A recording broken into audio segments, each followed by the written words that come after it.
Et bien que mes mots puissent toucher ton âme, ils ne pourront jamais toucher ton corps. Et les idées fusent de chaque côté, c'est un débat endiablé. Aujourd'hui, on se retrouve pour ce deuxième épisode de notre série Chaque voix compte. Nos candidats vont pouvoir s'affronter sur un débat, au cours desquels ils vont pouvoir exposer leurs arguments pour vous convaincre sur le sujet « La parole est-elle un sport de combat ?» Nos deux équipes, l'équipe bleue représentée par Jade et l'équipe rouge représentée par Romain, vont s'affronter pour convaincre leur auditoire. Madame, monsieur, c'est à vous. Lorsqu'on prend la parole, c'est pour pouvoir être entendu, donner son avis et pouvoir en débattre.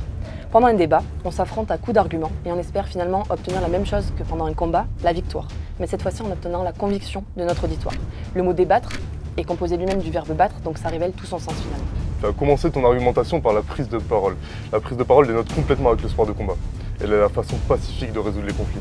Alors que le sport de combat, lui, est beaucoup plus violent et l'opposition physique entre deux personnes.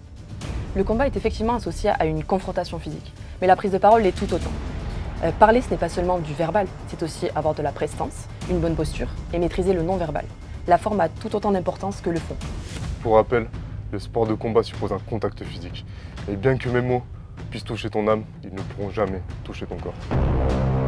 La violence de ces combats nécessite justement qu'il y ait des règles pour les encadrer, tout comme la prise de parole.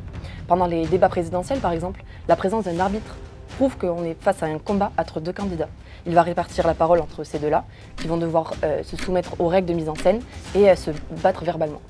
Tu viens de me parler de la présence de l'arbitre pour justifier qu'on appelle la prise de parole le sport de combat. La présence de l'arbitre est nécessaire dans tous les jeux. Il encadre, comme tu as dit, le règlement.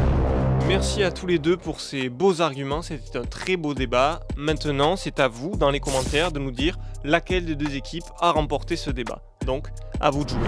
On vous remercie de nous avoir suivis pour ce deuxième épisode et on se retrouve la semaine prochaine.